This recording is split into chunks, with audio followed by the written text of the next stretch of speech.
Oi, meu nome é Isra, esse é o Manual da Infância e hoje eu vim ler mais um relato, mais uma pergunta que eu recebi nas minhas redes sociais e responder aqui em vídeo. A pergunta de hoje é a seguinte: meu filho me enlouquece, toda vez que ouve não ou é contrariado, ele se joga no chão, grita e chora. Eu não sei o que fazer.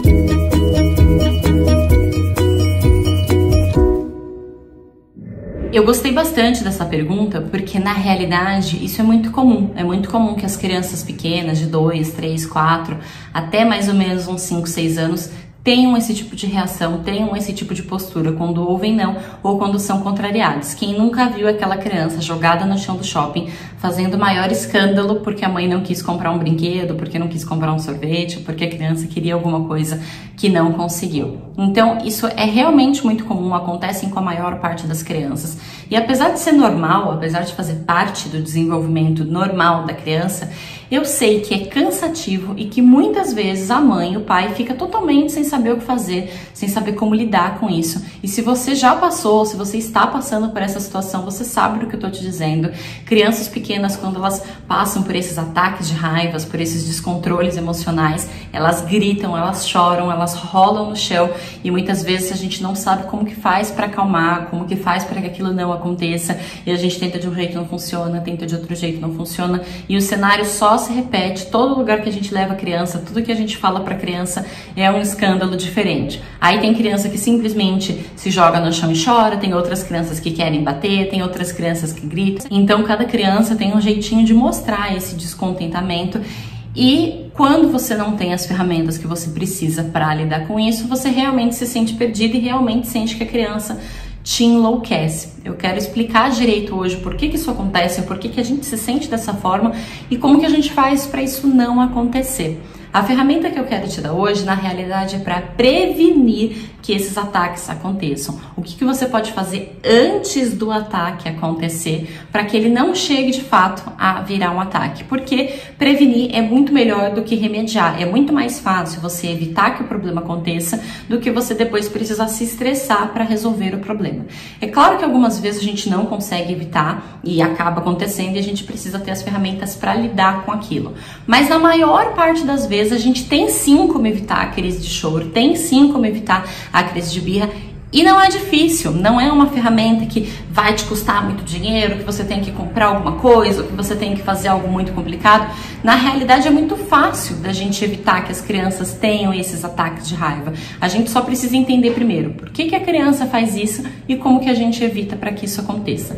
Se a gente não entende o porquê que a criança faz isso, se a gente não entende o porquê que esses ataques, essas birras, esses choros, esses escândalos acontecem, a gente não consegue nos prevenir para que não aconteça. Se você não sabe de onde o incêndio vem, fica muito mais difícil de controlar o fogo. Com a criança é a mesma coisa. Se você não sabe a natureza daquele comportamento, é muito mais difícil tanto de direcionar o comportamento quanto de corrigir o comportamento antes que ele se apresente. Entendeu o que eu quis dizer?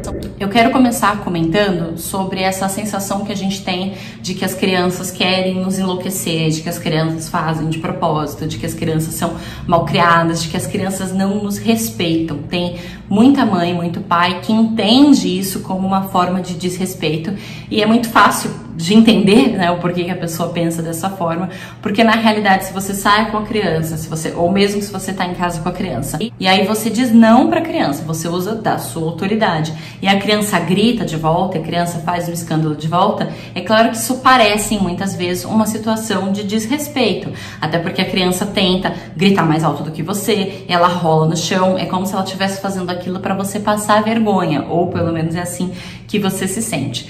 E na realidade não é isso que acontece. A criança não tem esse ataque, ela não grita, ela não chora para fazer você passar vergonha ou para te desrespeitar. A criança não faz isso por esses motivos.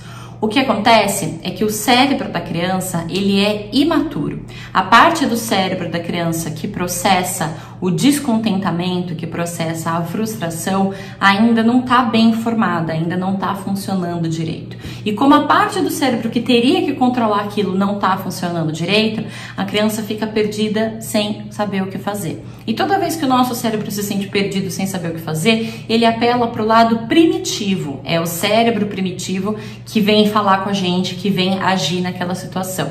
Então, como o cérebro racional da criança ainda não está pronto, o primitivo entra em jogo e a criança se joga no chão, a criança grita, a criança bate, a criança chora, porque é o jeito primitivo que ela tem de colocar aquela energia para fora. Quando a criança está rolando de um lado para o outro no chão, ela não só está tentando lidar com o que ela está sentindo, com o descontentamento que ela está sentindo, mas ela também está tentando se autorregular, ela está tentando voltar para o padrão normal de funcionamento dela. O rolar de um lado para o outro do chão libera energia, essa energia ruim, negativa que a criança está sentindo porque foi contrariada. Então ela precisa tirar aquilo dela para ela poder voltar ao estado normal, que é agindo normal, se comportando normal. Então isso é uma demanda do cérebro e todas as crianças passam por essa fase. Nem todas as crianças gritam, choram e berram, e isso vai um pouco da personalidade da criança. Por exemplo, eu já fiz um vídeo explicando sobre a personalidade explosiva e sobre a personalidade melancólica. A criança de personalidade explosiva, nessa fase que o cérebro está imaturo desse jeito, ela tende a ser aquela criança que bate, que morde, que vai para cima quando ela é contrariada, quando ela está insatisfeita. Já a criança de personalidade melancólica, ela tem de ser aquela que quando é contrariada, ela chora. Aquela criança que quando você briga, ela chora. Porque tem a criança que você briga e ela briga com você de volta, e tem a criança que quando você briga, ela acaba chorando. Então isso depende da personalidade da criança. Mas todas as crianças, sem exceção, vão passar por essa fase. O que muda, se a criança vai fazer mais birra, menos birra, ter mais crise ou menos crise, é como os pais vão lidar com essas crises antes mesmo das crises acontecer. Então, quando você fala, mas o filho do fulano não faz isso, tem que parar para analisar como é que o fulano está lidando com essa criança. Porque a forma que esse fulano lida com o filho dele está fazendo com que as crises que a criança teria sejam diminuídas, que a criança não venha de fato a rolar no chão e se jogar de um lado para o outro, porque a gente tem como prevenir essa crise, a gente tem como fazer com que a crise não aconteça mesmo antes dela acontecer. A gente só tem que saber a ferramenta que a gente aplica para isso. E brigar com a criança, ameaçar a criança, bater na criança, não é efetivo quando você vai sair com o seu filho, por exemplo. E aí você fala pra ele, ó, eu não vou comprar nada pra você no shopping, e se você me pedir eu vou te bater, você tá ameaçando, isso é uma ameaça. Se você me pedir alguma coisa no shopping, eu vou bater em você. E quando você faz isso, você até avisou a criança que você não deseja comprar nada pra ela. Mas na hora em que chegar no shopping de fato, o desejo da criança de ter um brinquedo não vai ser menor porque você ameaçou a criança. Talvez ela fique inibida porque ela está com medo de você e aí ela não chega a te dizer o que ela quer, o que ela deixa de querer. Mas ela vai continuar desejando, porque existe uma diferença entre o que a criança quer e o que a criança precisa. Quando a criança vê alguma coisa que ela quer, aquilo é um desejo que surgiu e ela até consegue guardar aquele desejo como se ela estivesse engolindo aquele desejo, porque ela tem medo de você, porque ela tem medo da sua reação, medo de que você vai bater nela. Só que essa estratégia do medo só vai funcionar enquanto a criança for pequena, porque a criança pequena, ela olha pra você que é muito mais alto, muito mais forte, muito mais velha e é óbvio que ela sente medo. Imagina que uma pessoa com 3 vezes a sua altura, 3 vezes a sua idade, 3 vezes a sua força te ameace de alguma coisa. Você também iria sentir medo, porque aquela pessoa tem muito mais capacidade de machucar você do que você tem capacidade de se defender ou de revidar dessa pessoa. Entendeu o que eu quis dizer? Então, enquanto a criança é pequena, pode ser que o medo funcione, pode ser que você consiga algum tipo de resultado positivo através do medo. Mas assim que a criança cresce ou assim que a criança se acostuma com aquela situação, isso para de funcionar. Então, para uma criança pequenininha, colocar medo em cima dela é fácil. Nós somos mais velhos, nós somos mais altos, é muito fácil. Se eu gritar com uma criança de 3 anos, é fácil que ela tenha medo de mim. Mas se eu gritar com um pré-adolescente de 13 anos, ele já não vai sentir o mesmo medo. Porque ele já é mais velho, já é mais maduro, ele consegue brigar comigo de volta. E ele tem certa noção de que muito possivelmente eu não tenho como machucá-lo tanto assim. Você não vai bater na criança até espancar, então tem um limite. E na medida em que eles entendem isso e que eles crescem, isso vai tendo cada vez menos efeito. E aí eles ficam rebeldes, entram naquela fase de que eles fazem o que eles querem e você sente que você não tem mais nenhum controle a respeito da situação. O outro malefício de você educar pelo medo, de você ameaçar a criança, bater na criança, sair arrastando a criança pelo braço no shopping, é que você tem todos os danos psicológicos em cima dessa criança. a educação pelo medo traz diversos danos psicológicos. Existem pesquisas que comprovam que quando você educa a criança de uma forma muito autoritária, muito rígida, essa criança tende a mentir muito mais e a fazer as coisas escondidos. Porque se você não dá o mínimo de liberdade para o seu filho, se não existe o mínimo de diálogo, se não existe o mínimo de respeito, o mínimo de abertura, ele simplesmente vai fazer as coisas escondidas de você, porque o que os olhos não veem, o coração não sente. Se você não sabe, você não briga. Entende o que eu tô dizendo? Os adolescentes, os pré-adolescentes ou até mesmo as crianças que são mais rebeldes, por assim dizer, tendem a ser as crianças, os adolescentes, os pré-adolescentes que vêm de uma família extremamente autoritária. Então, aquele adolescente que bebe na balada, que usa droga, que faz, acontece, geralmente na casa dele, ele não tem voz. Geralmente, na casa dele, os pais são bem rígidos, os pais são bem autoritários, porque essa é uma tendência que acontece. Quando você prende demais e prende, espreme a natureza daquele ser humano, na primeira oportunidade que aquele ser humano estiver longe de você, ele vai fazer tudo o que ele deseja mais um pouco, ele vai extrapolar todos os limites, ele vai viver de forma extremamente intensa, porque como ele não tem liberdade para fazer isso em outros momentos, no pequeno segundo ali que ele não tá perto de você, ele precisa extravasar, ele precisa fazer tudo que você não deixa que seja feito. Então, quanto mais autoritário você for, mais teimosa sua criança vai ser, mais rebelde o seu adolescente será e mais consequências psicológicas você vai trazer para a criança. Porque a partir do momento que ela é educada pelo medo, ela fica com medo da vida. Ela tem medo de perder o emprego, ela tem medo de arriscar, ela tem medo de começar uma carreira nova, ela tem medo de mudar de país, ela tem medo de terminar um relacionamento, ela fica com medo. E o medo, ele tem uma parte que é normal, ele tem uma parte que é fundamental na nossa vida, porque o medo também é uma forma de nos proteger. Se ninguém tivesse medo de cobra, muito mais gente morreria por conta do veneno da cobra. Então, existe uma parcela do medo, um tipo de medo que é benéfico para a nossa vida. Mas o medo aplicado na educação, quando você tenta impor regras, impor limites através do medo, do não faz isso porque eu te bato, não faz aquilo porque eu te bato, não faz isso porque você vai ficar de castigo, esse medo específico acaba trazendo várias consequências psicológicas para essa criança, que ela vai crescer um adulto medroso, um adulto que não consegue conquistar as coisas que quer porque tem medo da ação, porque tem medo de ser ridicularizado, porque tem medo de ser criticado, porque tem medo de trocar de emprego, porque tem medo de terminar o casamento. E muitas vezes a gente precisa disso. Se o emprego não tá bom, a gente tem que trocar de emprego. Se o casamento não tá bom, a gente precisa colocar um fim naquela relação. É claro que quando tá tudo lindo, tudo maravilhoso, ok, a gente continua do jeito que tá. Mas se não tá bom,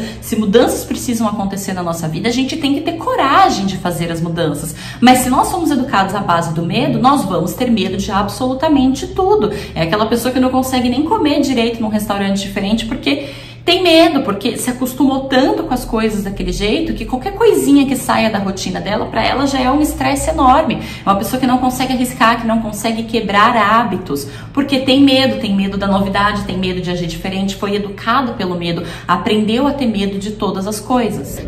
E o medo, em grande quantidade, ele é paralisante. É justamente isso. Quando você tem muito medo de alguma coisa, a tendência é que você não arrisque, a tendência é que você não faça. Se você tem muito medo do fracasso, a tendência é que você sequer tente chegar ao sucesso. Se você tem muito medo de sair desse relacionamento, a tendência é que você continue por mais muito tempo infeliz naquele relacionamento, porém você tem medo de dar o próximo passo. Entende o que eu quis dizer? Então, a educação pelo medo não tem nenhum tipo de benefício a médio e longo prazo. É o que eu falei, talvez funcione com a criança pequena, mas com as crianças maiores e com o adulto não tem nenhum tipo de benefício. Não se leva nada de bom para a vida dessa educação com medo, dessa educação autoritária. Você só está estimulando mais rebeldia na adolescência e você está estimulando que na fase da vida adulta a pessoa tenha medo de viver a vida dela e de conquistar coisas, de correr riscos que a gente precisa muitas vezes correr. Eu não estou dizendo se jogue na frente de um carro, não é esse tipo de risco. O risco que eu estou dizendo é tentar um negócio novo,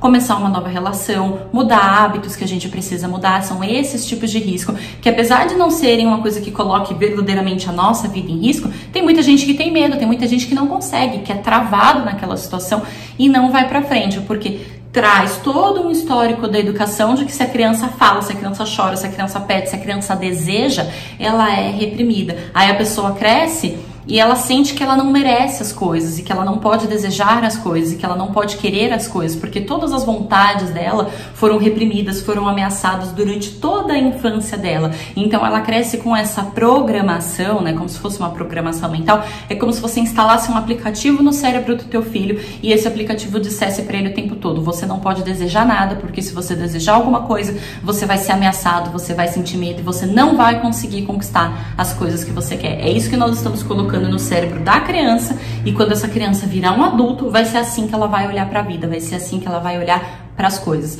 Então é muito melhor que a gente consiga educar a criança, orientar a criança sem ser pelo medo.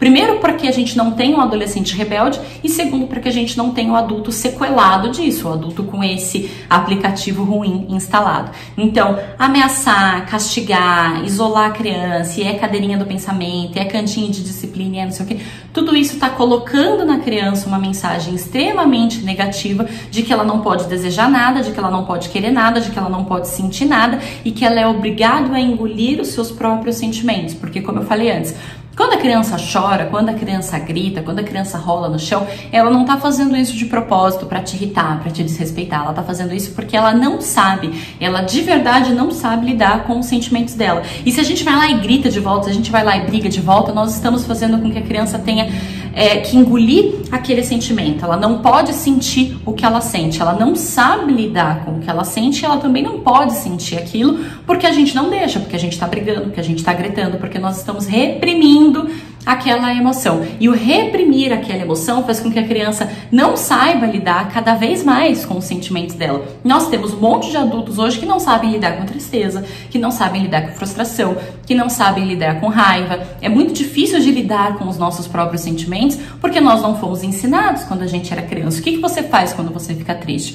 Se eu te perguntasse agora, como é que eu lido com a raiva? Eu tô com raiva, eu faço o que com a raiva? Você teria dificuldade em me responder. Por quê? Porque ninguém te ensinou o que você faz com a sua raiva. Como é que você vai me ajudar a lidar com a minha, então? Entende o que eu quero dizer? Então, isso é uma questão de educação emocional, isso é uma questão de preparo emocional, entender o porquê que a crise de birra acontece, entender o que ela significa. A gente consegue ajudar a criança a passar por essa crise, a gente consegue oferecer para a criança uma inteligência emocional que ela vai levar para o resto da vida. Então, criança chorando, gritando, rolando no chão não é uma criança que quer te enlouquecer, que quer fazer aquilo de propósito. É uma criança que não tem maturidade para lidar ainda com o que está sentindo. E cabe nós, pai, mãe, responsável, lidar com isso e ajudar a criança a enfrentar esse processo, porque ela vai crescer e essa parte do cérebro que está imatura vai se formar. Só que além de se formar, você precisa saber como usa, né? Não adianta nada você ter a ferramenta sem saber usar. Então você precisa ter um cérebro adequado, um cérebro formado, pronto para aquilo, e você precisa saber como usar esse cérebro. O que a gente faz na educação, quando a gente está pautado em recursos nobres, sem bater, sem gritar, preocupado com a qualidade psicológica dessa criança, é justamente ensinando para ela como é que ela faz uso das ferramentas que o cérebro dela vai construir, vai dar para ela. Como é que usa isso, como é que direciona isso, como é que controla isso, o que eu faço com o que eu sinto. Um dos melhores jeitos da gente conseguir mostrar isso para a criança, ensinar isso para a criança e aliviar as crises de birra, diminuir mesmo as crises de birra. Se o seu filho tem crise de birra 5 vezes na semana, você consegue reduzir para 2, às vezes para 1, simplesmente usando uma técnica simples, uma ferramenta simples que, quando aplicada corretamente, vai te trazer esse resultado da criança não ter tanta necessidade de rolar para um lado para o outro. Por quê? A criança rola de um lado para o outro porque ela não sabe lidar com o que ela está sentindo. Então, você aplica a ferramenta antes da crise acontecer para que justamente a crise não venha a acontecer de fato. Isso não quer dizer que o seu filho nunca mais vai chorar, que o seu filho nunca mais vai ter uma crise emocional, uma crise de birra, nunca mais vai fazer escândalo. Mas significa que ele vai fazer muito menos. É o que eu falei antes, ele faz 5 vezes, reduz para 2, reduz para 1. 1 é muito melhor do que 5, cansa muito menos do que 5. Então, qualquer quantidade que a gente conseguir reduzir já traz muitos resultados, já traz muitos benefícios, tanto para a criança quanto para a gente, porque é estressante ficar gritando, batendo na criança, brigando com a criança o dia inteiro, porque ela passa o dia inteiro chorando, se jogando de um lado para o outro. Isso também causa um estresse na mãe e no pai. Então a gente diminui a crise da criança e o estresse da mãe. Agora que você sabe por que isso acontece, de onde isso vem, ou por que não é legal ameaçar, brigar, bater, castigar, enfim, eu quero te dar a ferramenta que você vai aplicar de fato, que você vai conseguir diminuir as crises de birra do seu filho. E é o seguinte, para você diminuir as crises de birra do seu filho, você vai precisar entender o porquê que ele pede o que ele está pedindo, entender quais são as necessidades e quais são as demandas da sua criança. Supondo que a criança peça para você pão de queijo, e aí você tá no carro com a criança e a criança te pede pão de queijo. Mãe, eu quero comer pão de queijo. Se você fala para a criança, não tem pão de queijo, ou eu não vou comprar pão de queijo, a criança vai chorar, porque você tá dizendo não e porque você tá contrariando a vontade dela. E aí a criança vai chorar e vai te responder, mas eu quero, e chora e grita, porque você está negando aquele desejo, você está negando aquela vontade. A criança disse, eu quero, e você respondeu, mas você não vai ter. Então a criança vai te responder de volta, ok, mas eu quero. Ela chuta, né, o banco da frente, se a criança estiver na cadeirinha, e você vai o resto da viagem, o resto da trajetória com a criança berrando ali atrás, gritando porque quer, e você não quer dar o pão de queijo que a criança pediu. Aí o mesmo acontece no shopping quando a criança quer um brinquedo. A criança passa na frente da vitrine da loja, vê um caminhão de bombeiro. Aí a criança para e fala, mãe, eu quero o caminhão de bombeiro. E você fala, não, é caro, não tenho dinheiro, não vou te dar. A criança se joga imediatamente no chão da loja e grita, eu quero, e rola pro outro, e grita, e pede, e esperneia, e faz todo aquele escândalo que a gente já sabe como é que funciona. Aí a criança tá passando na rua e tem um rapaz vendendo sorvete. A criança pede, mãe, eu quero sorvete. Só que o seu filho tá doente, tava com dor de garganta até semana passada. Não tem como você comprar um sorvete pra ele, não vai fazer bem pra ele. E aí você fala, eu não vou te dar sorvete porque você tá doente.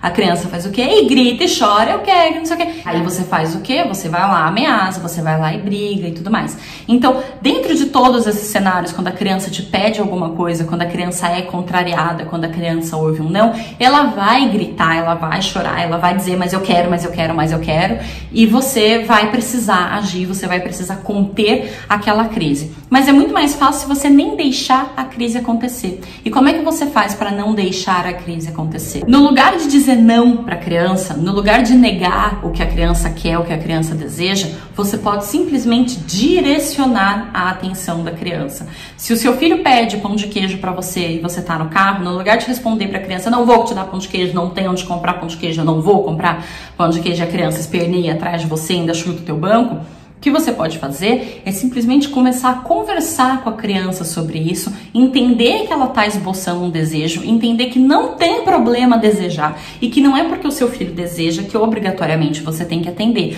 mas você negar o desejo dele, você desencadeia o choro. Quando você não nega o desejo, quando você entende e tem empatia pelo desejo do teu filho, ele se sente muito mais acolhido, muito mais amado e você ainda não precisa necessariamente atender aquele desejo. Entendeu? Parece um pouco confuso, mas eu vou te explicar. A criança fala, mãe, eu quero pão de queijo. No lugar de responder, não vou te dar pão de queijo, você pode falar para a criança, você gosta de pão de queijo?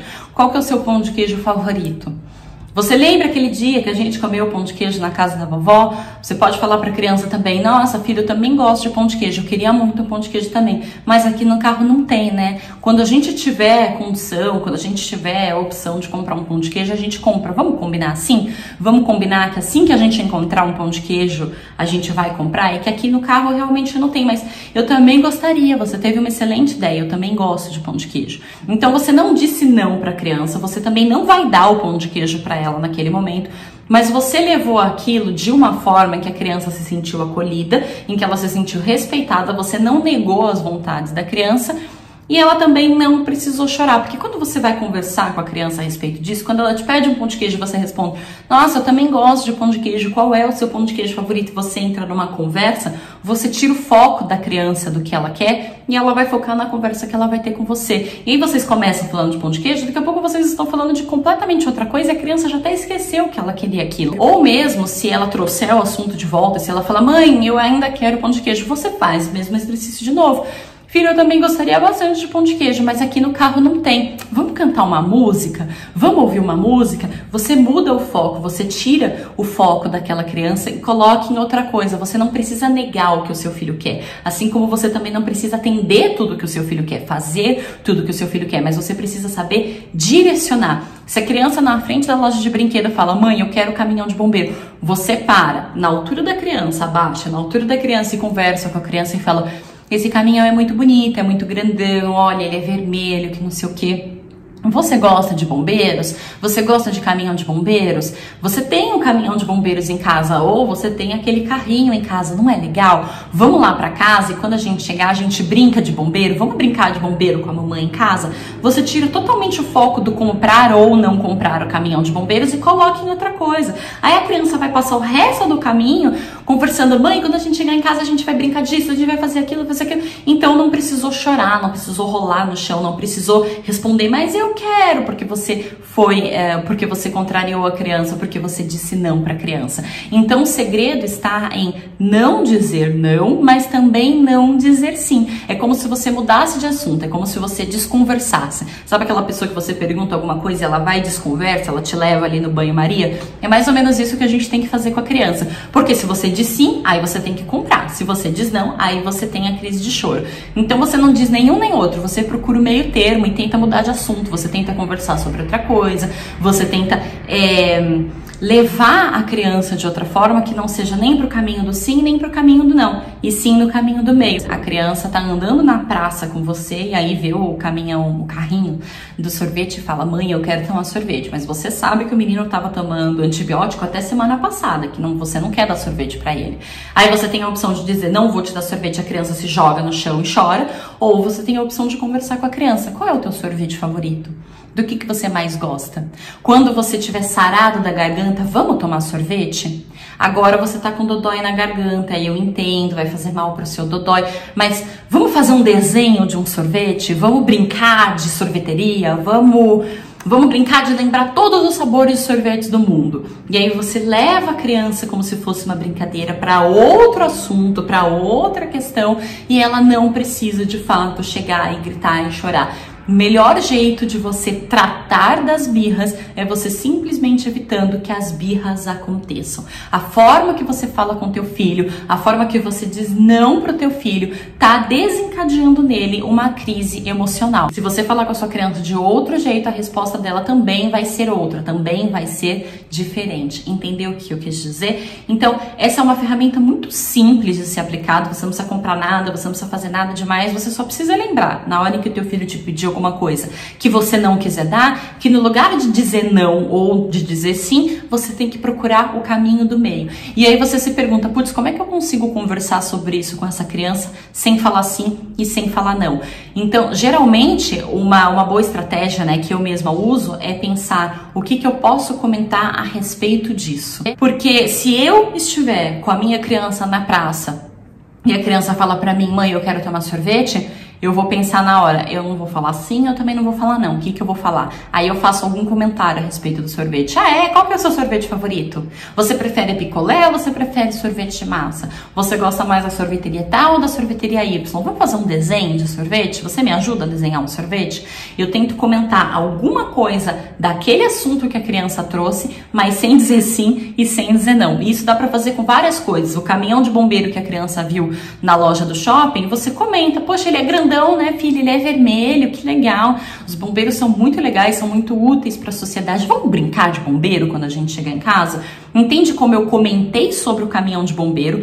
Eu não neguei o desejo da criança, eu não disse para ela que ela não pode querer aquilo, que ela não vai ter aquilo. Eu fiz um comentário pertinente que tem a ver com o que ela estava me pedindo, sem precisar dizer sim e sem precisar dizer não. Aí a criança vem na minha, ela começa a conversar comigo, ela começa a brincar comigo e ela esquece que ela queria aquilo e não chora. Você vai fazendo isso e ainda vai tirando a criança de cena, sabe? Assim, a criança parou na frente da loja e pediu o carrinho, você vai comentando e já vai andando já pra frente pra criança não ficar ali parada, lembrando que ela quer aquele carrinho. Então você usa a ferramenta do direcionamento, a ferramenta de não negar o que a criança deseja, mas direcionar aquele assunto. Você não precisa apelar pro sim nem apelar pro não, você vai no caminho do meio. Todas as coisas que a criança pedir, a gente consegue fazer assim, com absolutamente tudo. É só você parar e pensar como é que eu consigo falar sobre esse assunto com a criança sem precisar dizer sim e sem precisar dizer não. Porque quando você segue esse caminho do meio, a criança até esquece aquilo que que ela queria e ela não precisa se jogar no chão e chorar. Então a gente tem essa sensação de que as crianças querem tudo, se jogam o tempo todo, choram o tempo todo, porque a forma que a gente tá falando com a criança é ineficiente. A criança pede, a gente diz não, a criança responde, mas eu quero.